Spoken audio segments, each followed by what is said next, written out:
God is good all the time. All the time. I'm Reverend Deborah Johnson, Rev D, welcoming you to this virtual space. In spirit, there is no time, there is no space, there is no geography. And I am so pleased with technologies that are allowing us to be able to commune together at whatever time of the day this may be for you. This is Inner Light's virtual offering, and we come here every week to talk about universal spiritual principles and how it is that we can apply those to all of the different circumstances and conditions in our life. In the little video that you just saw, it says that we're radically inclusive. Radically inclusive.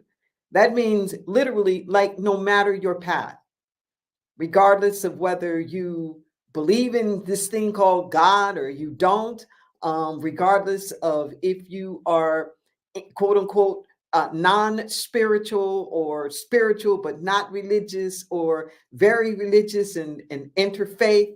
Um, Maybe you're not even concerned about all that at all. You're just coming here because you believe in humanity or you believe in justice. You feel the call of the Pachamama Gaia, Mother Earth herself, for us to be the faithful stewards that we were ordained to be. Regardless of your pull, see, at Inner Light, we honor all paths. We honor all paths that are leading to spiritual truth, regardless of what that looks like, that are leading to equity and fairness and social justice, the paths that are leading to environmental sustainability and planetary regeneration. We honor all of that. And we embody the spiritual oneness, regardless of the variety of different ways in which we are expressing. The only thing that is expresses itself in a variety of ways. We appreciate both. We are not fooled into thinking that there's divisiveness and separation just because the only thing that is that's expressing in a lot of different ways. We're not confused. We're not confused. The same light that's in the weed is in the redwood. It's in the dolphin, it's in the hummingbird, it's in you, it's in the mountains, it's in the rivers and the oceans, it's in the stars. There's just one power, one present. That's it. Okay. And it is operating in and through and as us. We are verbs. We are energetic vibrations. And we have the ability to direct that energy in any way that we so choose. It's good news and bad news. Just like the same fire that can warm your house can burn it down. Well, it's the same thing with us. The same energy that we have that can be creative and collaborative can be the same energy that can be divisive and tearing each other down. It's not different energy. It's what are we doing with it? What are we doing with it? So we come here to be conscious stewards of not only the outer resources, but our inner resources as well. Today, we're going to be talking about allowing people their journeys. Allowing people their journeys. I know it's really tempting for us to have a lot of different opinions about what people are doing and how they're doing it and why they're doing it. And we want to jump in there and switch it and move it around. We want to do it on the collective level. We want to do it even on the personal level. I get it. I get, I get it. I understand it. And we're going to talk a little bit about that today. What is that about? What does it mean? And where are we called for as spiritual beings within this context of being with each other, journeying along the path? So at Inner Light, we believe in practically applying universal spiritual principles to all of life's circumstances, to all of them, matters large and small, from the personal to the professional to the political, all of them. And like I said, we are radically inclusive. regardless of the path that you're on, your background.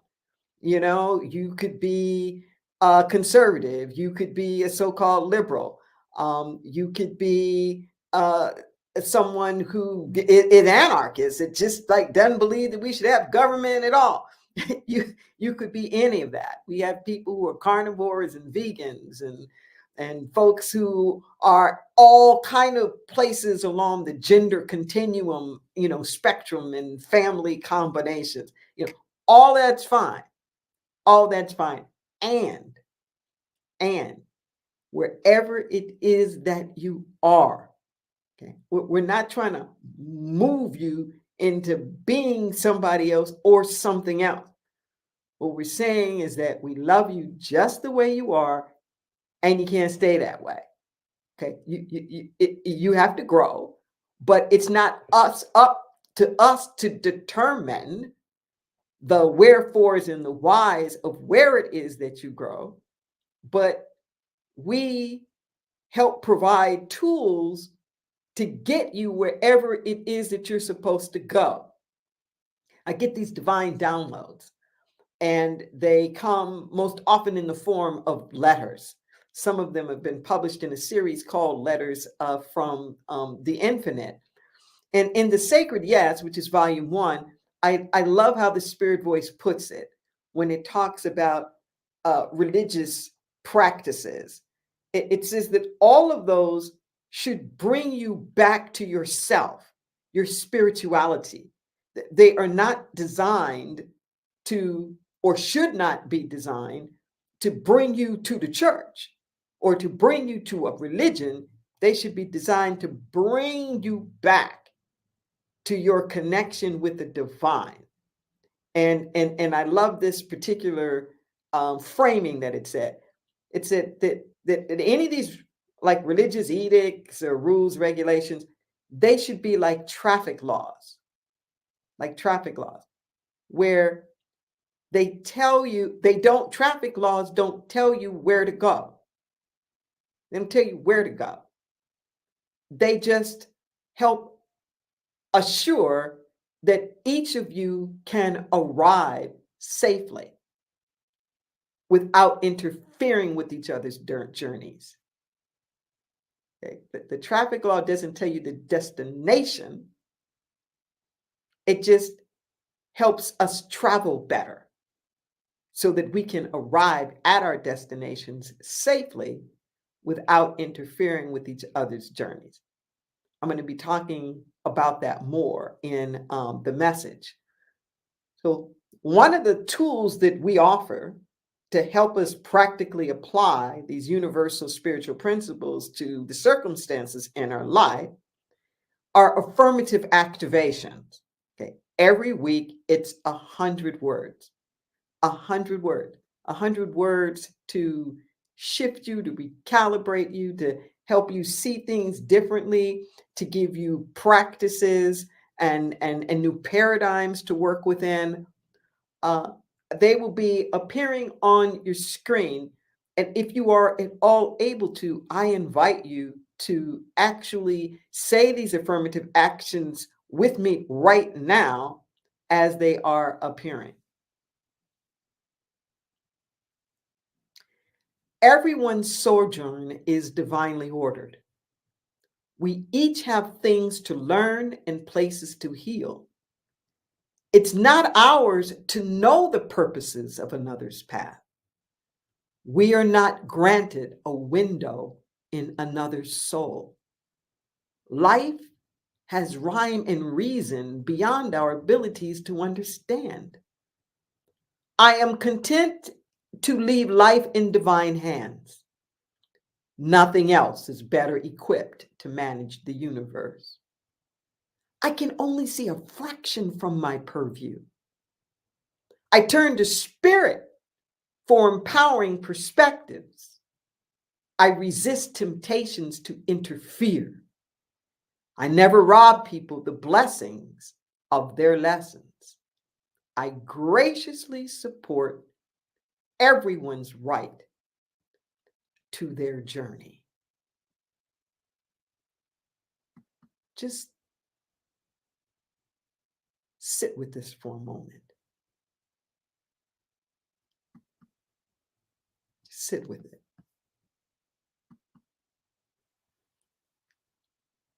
And even if you just choose one, you find yourself gravitating towards one concept. Okay, let that be the one that just simmers and sautés within you. Okay? And I invite you to come back to this. Okay? Because the tool is only as good as how you use it. Same thing with the affirmative activations. We don't embody them without repetition. Let's just breathe that in. Yes, yes, yes. So before we get into the message, I want to bring in a guest. Okay. We are bringing in now people from our virtual community, from across the nation, across the globe. And I'm billing this as sort of a double header. So if you didn't catch us last week, I invite you to go back to see that one as well. This particular gentleman is somebody that I've known for a very long time. I've had the honor of being on his podcast for years, and we have conspired on numerous things throughout our time together during the years. And the subject that we talked about last time was inner reconciliation, and we're going to be talking today about this topic about allowing people their journeys. And coming in from the United Kingdom, from the UK, England, I'm going to invite in my brother Ade. Ade Anafuosi. How are you doing? I am wonderful. I am thank you for having me back. And I see this affirmation working some stuff in me. And I'm like, yeah, but last week you talked about there's two sides to a story and then the truth. Mm-hmm. And sometimes that's within you. Oh yeah. Like there's a part of me going like, yeah, I get that. But wait. But what you mean? What you hold on a minute. That's like, what part don't you understand? Well, this gives people a way out. How? I don't know. Having one of those moments go on where I'm looking at two sides. It's like, oh. And then there's the truth. Yeah. So yeah, I feel something percolating. Ooh, yeah. Lord. Last week, I was sharing with them a bit of your story about being picked up by immigration in the United States on your way from Atlanta to San Francisco on a bus and just getting shipped right into one of those detention centers back in 2019 and 40 days, 40 nights, boom, one-way ticket back to London. And that's it, after 20 something years in Atlanta. And what I didn't mention before is that I actually had the privilege to be in communication with you while you were in detention. Mm-hmm. So, it wasn't just a story I was hearing about, but, right. Walking that one, through you. And one of the things that happened more recently is your father passing away. Mm-hmm. And your family's from Nigeria and it's been there in the UK. And I remember the discussions that we were having about the fact that he wanted to go home. He wanted to go to Nigeria. And you and the siblings are like, what are you talking about? Have you lost your mind? Stay right here. We're here. It's like, I want to go home. And my brother and I, I find my siblings, I have two sisters and a brother. We have a group. We were going back and forth about this thing that Dad only spoke to my younger sister about. He didn't really tell all of us. And we didn't want it to happen, so much so that my brother and I had a disagreement on WhatsApp, and my father was clueless. We're fighting. He left the group. It's like, you're gonna leave the group, family group. We later came back. I was like, Dad is just living his best life while we're fussing about his decision. You're going to determine for him Yes. how he's going to spend out his life. That's right. Oh my God. Ooh. So, your comment a moment ago really struck me about how when you first read the affirmations, you said you thought I was just giving people a pass. A way out. I had an attitude. I read this morning. I have never responded like that to any of these affirmations for years. It's like, oh, I feel today. I was like, I don't know, Rev D. You give people a way out. Then people say, well, people create their reality, and I can't get involved. And I had questions. What about the vulnerable? How do we help? I mean, I was having a energetic battle with you, and then I read it later on. I'm like, wait a minute. This is a different affirmation. I didn't have this. I'm like, no. I thought I read something else. I'm still figuring it out. I'm having my journey. So allow me. And can you share with us what that was that sent you reeling? What was that you first read in it that seemed like some kind of malpractice? Ooh, okay. I think part of it is, of course, it's my stuff, but part of it is I look at the state of affairs and I say, more of us need to stand up and speak up and show up. And then sometimes in the spiritual community, I hear, well, what can I do? I just have to keep a positive energy. I can't add to what's going on. And I just want to slap the shift out of them. Like, yeah, good.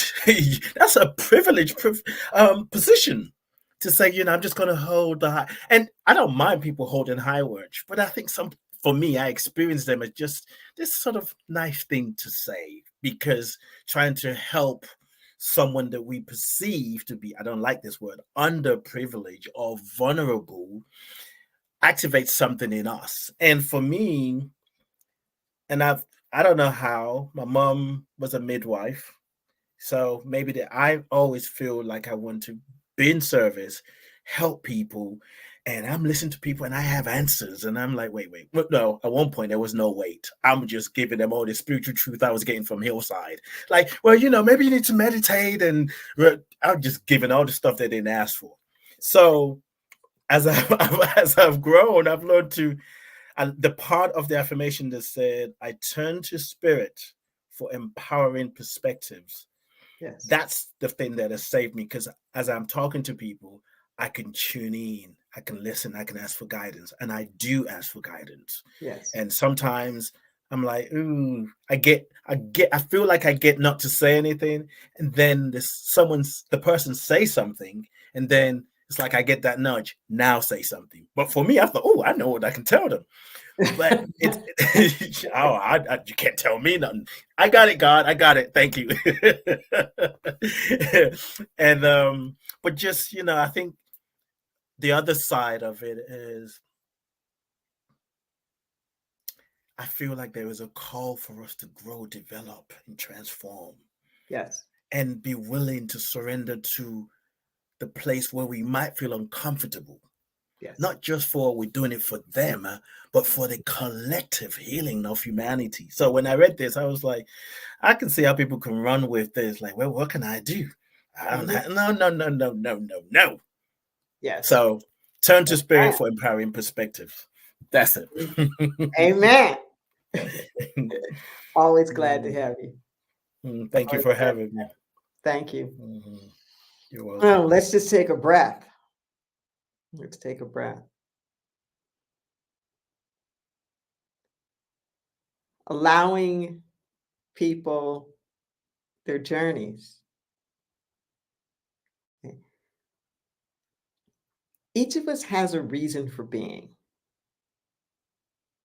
Okay. We can't sit there and know what someone's purpose is, what their destiny is, why they're here, and allowing people their journeys is not to say don't have compassion. It's not to say don't be involved. It's not to say be, apathetic. What it's meant to say is stay off the triangle. Okay? The victim, villain, hero triangle. Stay off of it. Okay? This is where we have a script about life. And that script exists before anything even happens. And then as it happens, we are putting the events, the circumstances, the people within the constructs, within the structure of that particular paradigm. So we're busy assigning roles to this thing or that thing. And these roles of the victim, the villain, and the hero, they go together as a package. So once you introduce one of those, the other ones have to come. The other ones have to come. See, our experience of life is not what happens, it's our narrative about what happens. It's the narrative. An example that I will give frequently is around charitable giving. So let's say you are being called to and compelled to help support people who have been experiencing homelessness. Okay? Now, what do you see when you're considering the unhoused people and whatnot? What do you see? Are you giving out of pity? Are you getting out of guilt? Are you giving out of anger and frustration at this victimization that you see from a society that has oppressed them and like on and on? Is that what you see? Okay. Or do you see powerful spiritual beings that need a little support? Do you see your gift as an affirmation of their divinity or an affirmation of their poverty? Listen to the difference. Listen to the difference. Is your giving there to help break the cycle so that they can see themselves as more than that? Or is your money the evidence of how much you do see them in that? And you're conveying and letting them know this does not go beyond my awareness, and let me give to you because I know that's where it is and that's what's going on. See, it's this really fine line. It's a really fine line because both are true. However, if you are not affirming their divinity, then there's a part of you that's going to see the homelessness just from the lens of being bad or something that was like put upon them. And you will start to see yourself in the hero role as wanting to rescue or to save them. Okay? Wanting to rescue or to save. When we rush in to be the hero, we wind up so often actually creating victims. I know that sounds weird, but in our effort to come in and try to fix it, we wind up sometimes being the bad guy. Being the bad guy.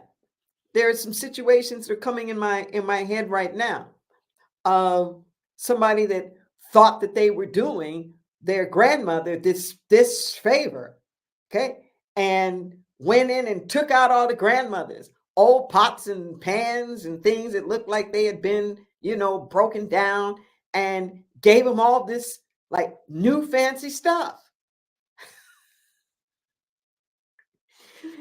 Needless to say, grandma was beside herself, okay, because she loved her stuff. And she didn't want that new fancy stuff. She wanted her wrought iron skillet, okay, that she gotten from her grandmother. And it's like, how dare you come in there with your values and how you see me and superimpose that on me? Recent conversation I just had with some parents of teenagers. And I said, you know what? The problem here is that isn't so much that you're a parent and you know better and you should come in and try to help. It's that what your teenagers see from you is that your efforts to help them puts them in the victim role. And that's what they're fighting against. They're not so much fighting against your wisdom or the things that you want to do. They're fighting against your framing that they're stupid, that they have bad judgment, that they don't know what they're doing, that the things that are that they're doing are going to be like ruining their lives, and that you know so much better than them that you have to come in and rescue them from themselves.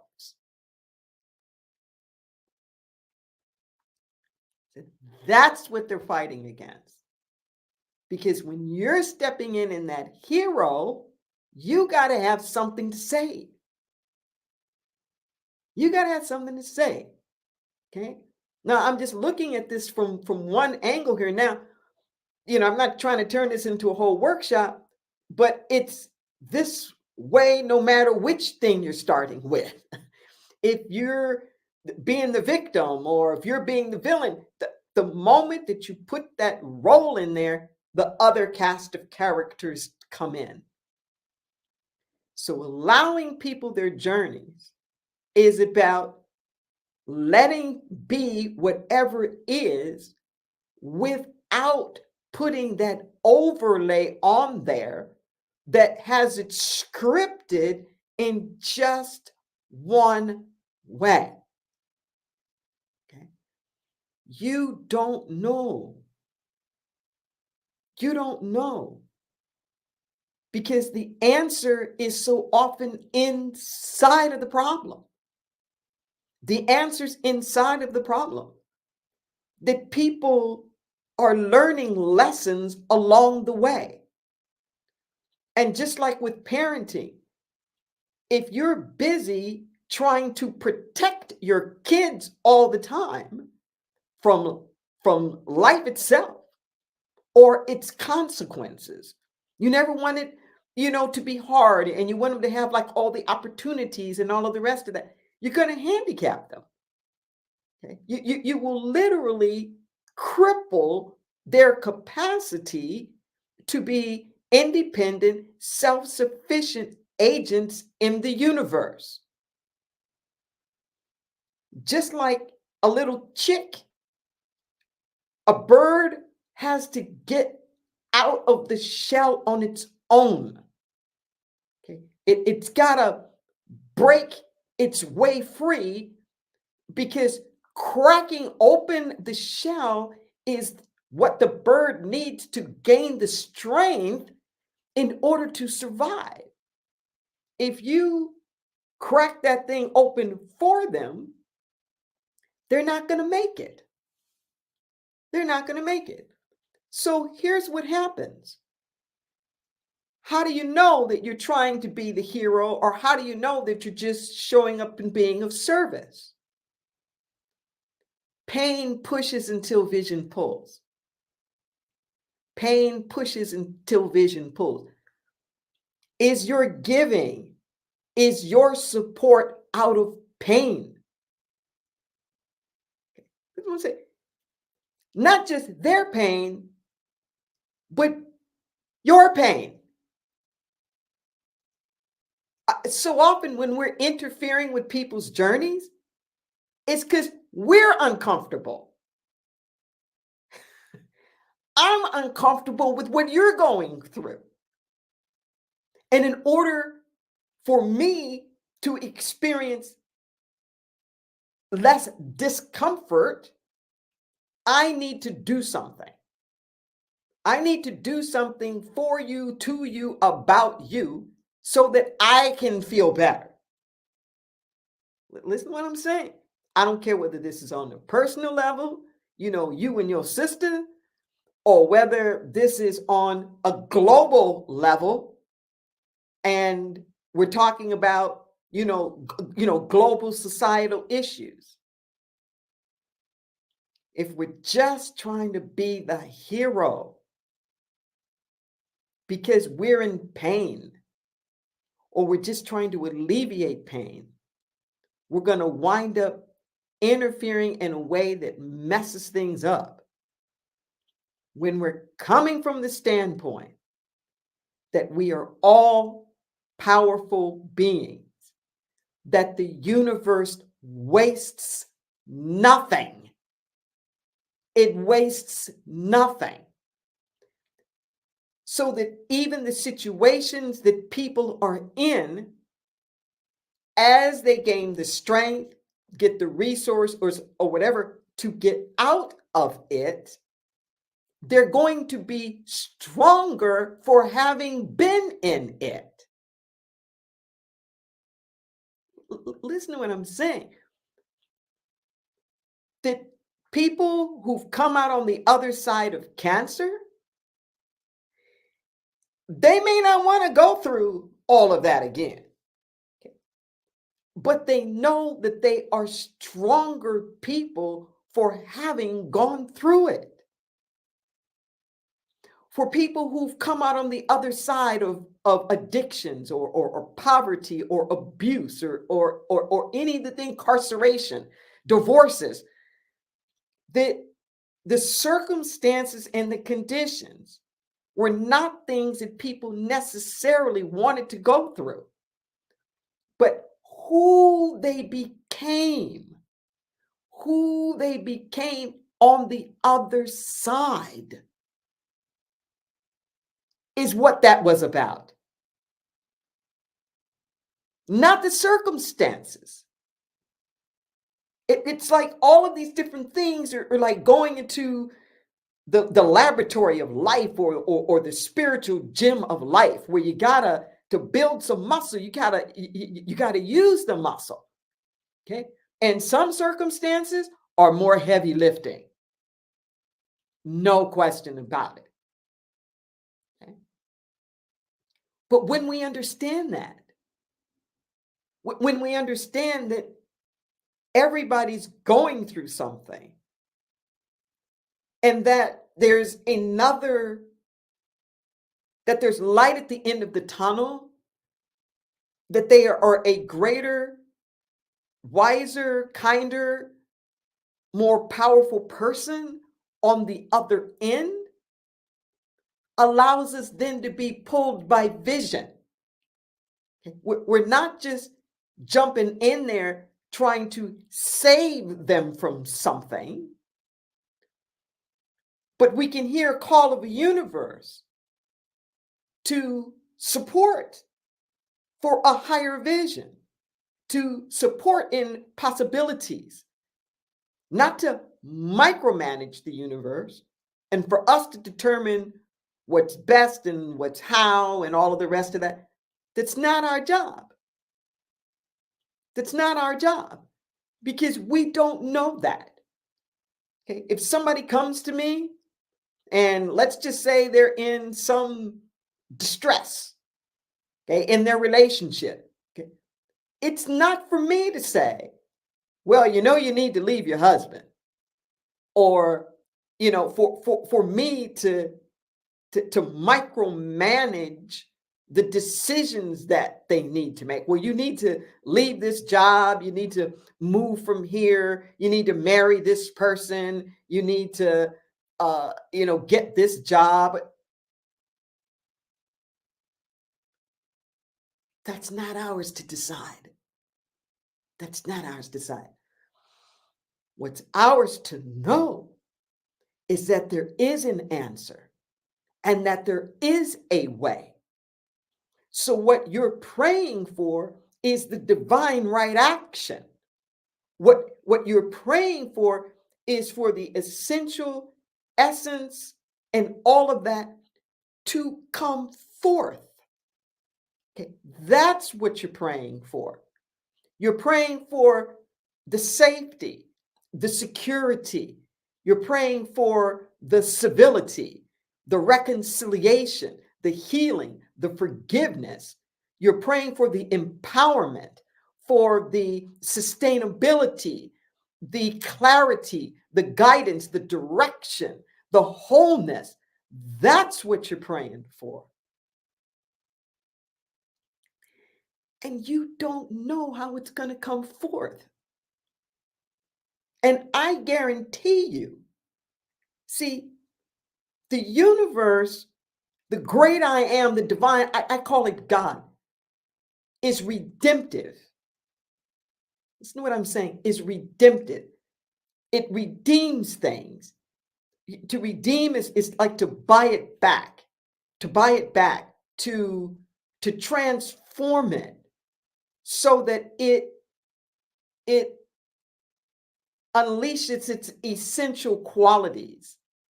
See, and the only one who can redeem it is the maker, is the creator of it.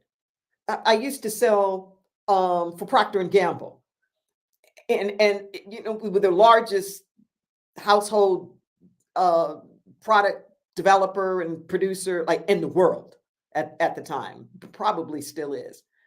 And it wasn't a question of getting the stores to carry the merchandise because they already carry it. You know, I was just one of 6 divisions. But it was, our job was to get them to sell more.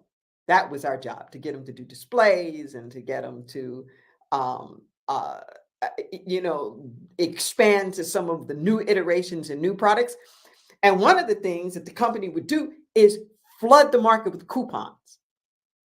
It was even a little pressure tactic that the company would use, where they put the coupons in the paper, which would force particularly the larger chains and whatnot to get that product, because they knew that people were going to be flooding their store trying to do that. So what this coupon does is it says whatever, 50% off for whatever. Okay, so the person brings the coupon into the store. But what the store is going to do is take the coupon back to the manufacturer. Okay.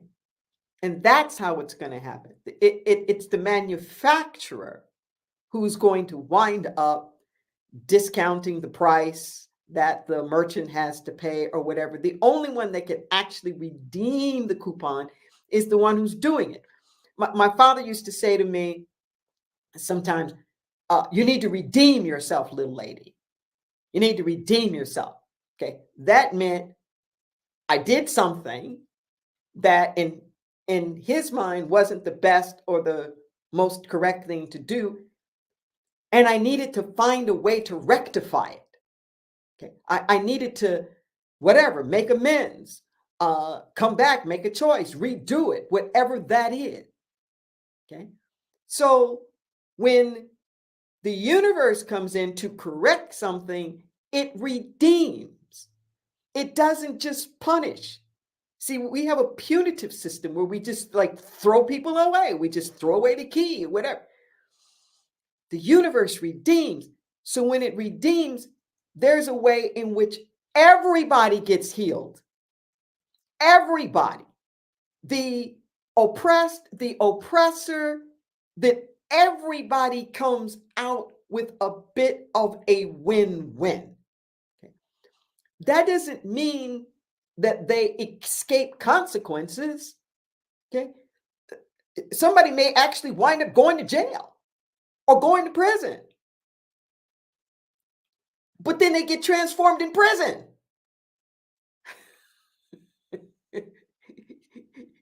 You know, it's like you don't know. Somebody may wind up hitting rock bottom from whatever, drinking or gambling or something, and they lose their family, they lose their car, lose their house, kind of like lose everything, and then they wind up like destitute. Okay, and maybe for them, hitting the bottom is what they needed for the turnaround.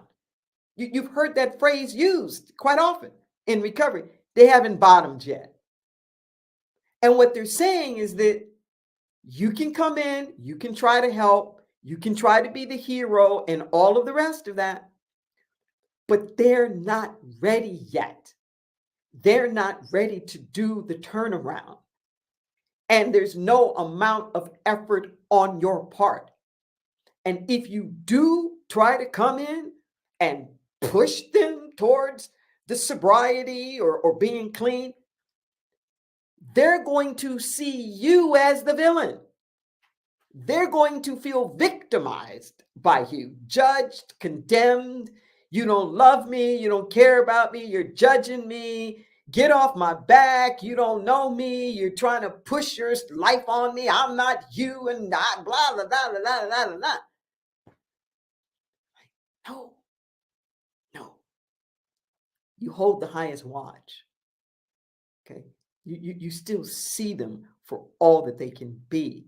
You know that it can happen. Okay. And you let spirit tell you when it's time for you to do something. Basic serenity prayer. Basic serenity prayer. You know? Accept me, they give me the ability to see what I can change and what I can't change.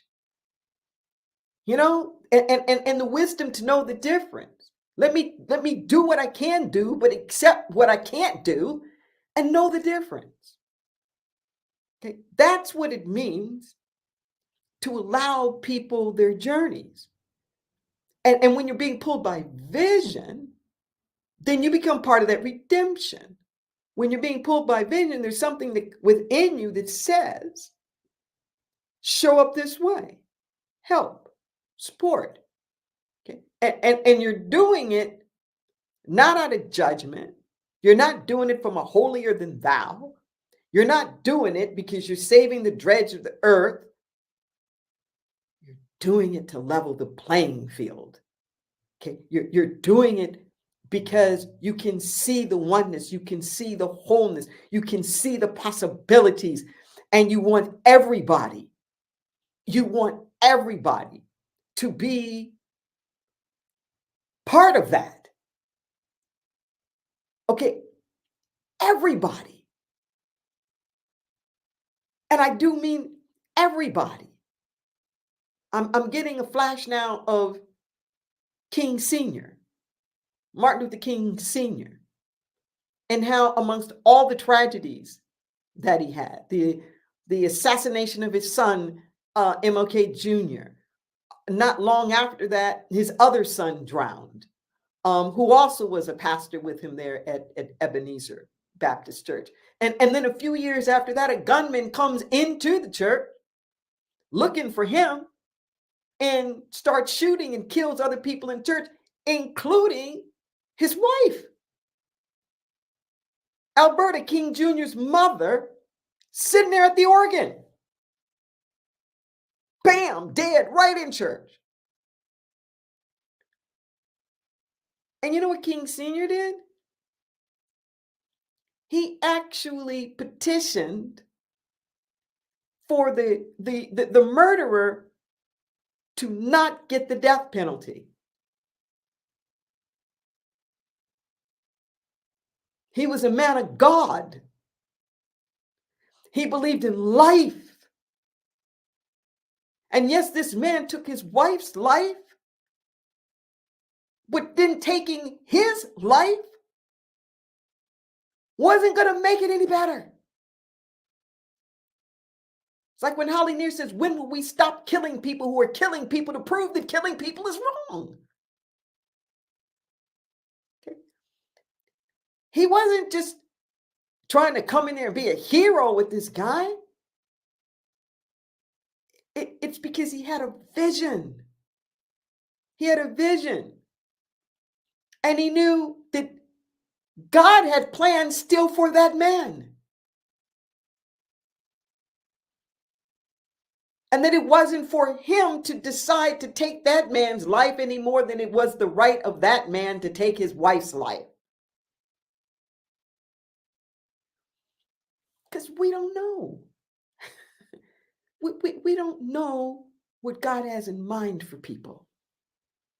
Everything that I'm saying here on an individual level is also true on the collective level. In this social political environment right now, there's a lot of angst out there. There's a lot of angst. And it's sometimes we just want to like jump into the fray there because it's so uncomfortable. And even though I don't like everything that I see and it feels so uncomfortable, I'm grateful for it. I'm grateful for the discomfort because you can't heal what you don't feel. You can't heal what you don't feel. So how are we ever going to get through the racism if we deny we have it? Like, how do you ever get sober if you deny that you're an alcoholic? You got to go through the discomfort of that. And if you try to save somebody the discomfort of facing their alcoholism, like you try to save the nation the discomfort of dealing with and facing its racism, then you're never going to get to recovery. You're never going to get to recovery. Okay? So you don't just jump from alcoholism to recovery. That's not what happens. Okay? You have to do fierce inventory. You have to make amends. You have to do a lot of stuff that's uncomfortable, including detox that's uncomfortable. And in allowing each other our journeys, we have to give space for that discomfort. We can't rush in there so much to try to fix it and get it on to the next phase that we lose that little healing part. See, before there's new skin, it's going to get pussy. You're going to have a scab. It's going to look all ugly and crusty before there's a new skin. But all of that is a part of the healing. And some of us are looking at the crusty, hard parts and pissed off because you want to heal in new skin without recognizing that's part of the journey to the new skin. That's part of the journey. Okay, just breathe that for a moment. We have to allow the journeys. Allow the journeys. And we can help and support each other even in the midst of the journey. Even in the midst. So breathe that in for a moment. Breathe it in. Breathe it in. So we're going to take this to prayer. And I've asked my brother Ade, that was chatting with me before the service, if he would come back in and do the prayer. And I gave him permission. I said, if you feel like the Yoruba language is calling on you and you mixing at it with some English, that's fine. That's fine. But I want to ask him to come in and to pray.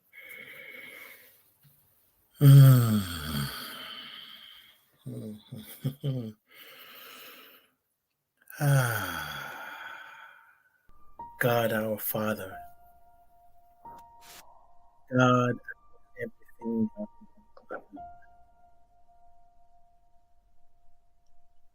Olódùmarè,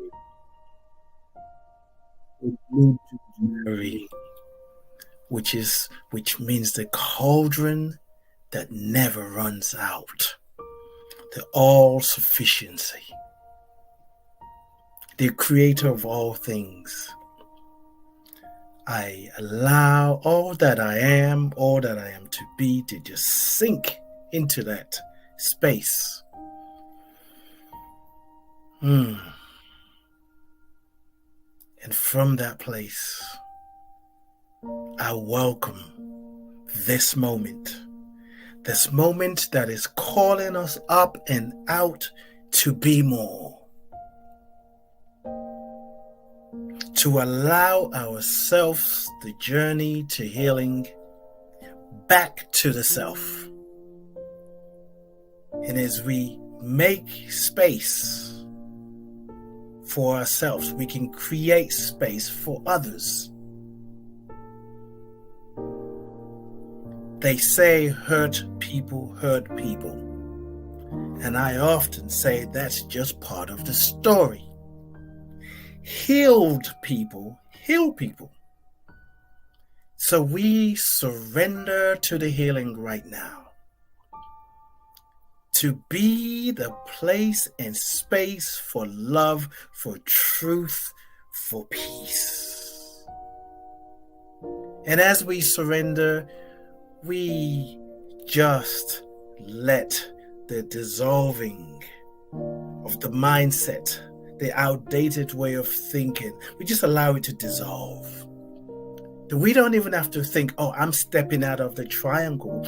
We just dissolve, or it dissolves into us. We dissolve into it. We recognize that there is so much more, that we have no need, no desire to be a victim, look for a perpetrator, or try to be the hero. We see God. And I mean, we see God.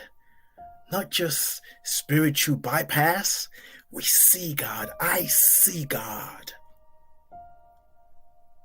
This affirmation is stirring something in me, and I am sure it's stirring something in others. So let the stirring continue. We surrender to the Holy Spirit.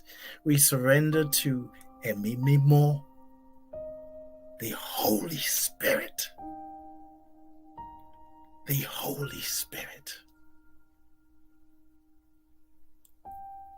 We just allow the truth of who we are to guide our actions, to guide our words, our thoughts. And remember that we can always turn to Spirit for empowering perspective.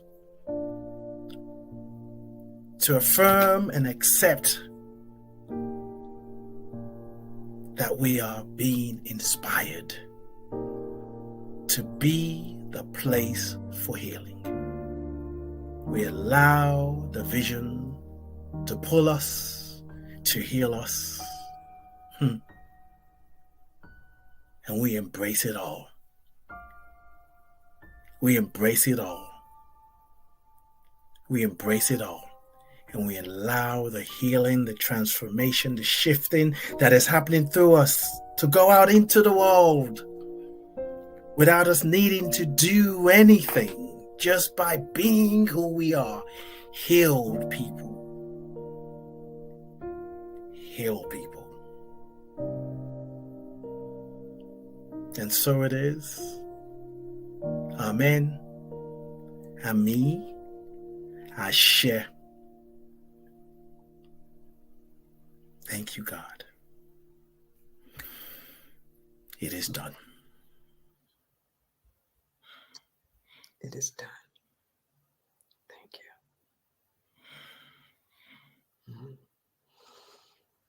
you. Ade, thank you for that prayer. Can you show us that T-shirt? Put it.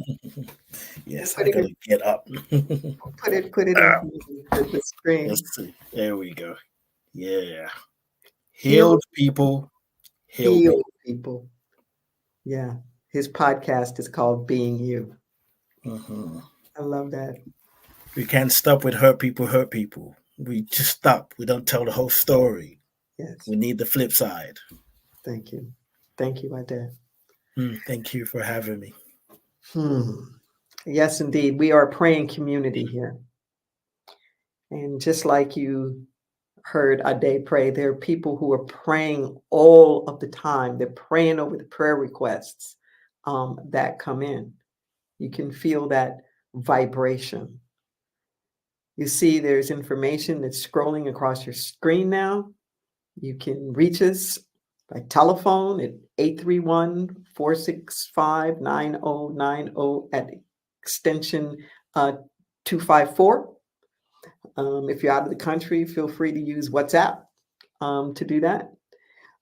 You can also send us an email at the number 4 and the word prayer at innerlightministries.com. We have people who literally have studied with us at least 3 to 4 years in order to prepare their consciousness to be part of that redemptive energy that shifts and transforms things into the blessings. And even if it's something that's good and you just want to be held, standing in agreement with you, we are happy to do that. Or give us a call and tell us about the good news as well. Yeah, for sure. And I apologize for neglecting last week to share something with the community. Another one of our international participants, guy by the name of Pierre Balma from Burkina Faso, passed away last week around the 12th or so, of 11th or 12th of February. Many of you in the community know him as the gentleman who would come in and spend months in the Santa Cruz area at a time with his group and his organization, Tools for Change. And numerous times we have assisted with getting things from the United States shipped over to villages in Africa. The last time was just a couple of years ago now, when most of the things that we had at the Inner Light Center that were the larger objects, like all of the seating in the sanctuary and all the utilities, I mean, the big appliances and, computers and desks and all that kind of stuff. It was through him that it got shipped to Burkina Faso. He's 57 years old, one of the strongest, most virile person that I literally had ever met. He had heart problems that deteriorated pretty quickly during his stay, and he died at UCSF. The Inner Light community is working with the family in terms of arrangements, and we will be doing something virtual and in person as well in the Santa Cruz area in honor of him. We don't have all of the details for that yet, but we will in fact let you know about it. So please keep Pierre, his family, and his village in your prayers at this particular moment. And I want to say a special shout out to our minister, Reverend Aline Atanasio, who has been a real key person in being with him and being with the family for months on end now. I had a chance to be with him the last 3 Saturdays of his life. And I want to say thank you to Reverend Eileen for all the extra effort. Yes, let's just take a breath. Let's take a breath. And now's our time of, and to remind you, yes, again, that you can always check our calendar for the things that are going on and that are happening in the Santa Cruz area. We always do an in-person event at the Resource Center for Nonviolence. And I want to invite you to do that and to participate. In that, if you are in the Santa Cruz area, that's from 3 to 5. And we'll also have something available as soon as we get the direct link for it. I have the honor and the privilege of speaking at Harvard Divinity School coming up very soon here on the 29th of February. There is a series that's happening on courage, the Courage Academy, that was helped founded by one of my colleagues, Reverend Kevin Ross, who serves on the Leadership Council of the Association of Global New Thought with me. And it's where we're bringing in New Thought principles and teaching how to do spiritual activism, how to do social justice activism from a spiritual perspective. And that academy, I'll be there in person. It's being underwritten so that the public can participate, and there can be free registration for that, where anybody anywhere in the world can participate. It's at 2:00 Eastern time on the 29th, and we'll make sure that links are available for that. Yes, indeed. And now's our time of conscious giving. I say, gratitude for each and every person for stepping up, for giving, particularly those of you who give on a regular basis. Know that every nickel, dollar, and dime is going towards the healing and the growth and the transformation that needs to happen on the planet. You'll see on your screen that there are some ways in which you are able to make the donations. There's a QR code that's there. You can use a debit card, credit card, PayPal. Please consider using the recurring option that's there. If you're on our website, there's a donate button that's right there. You want to use mobile phone, you can choose Cash App as well.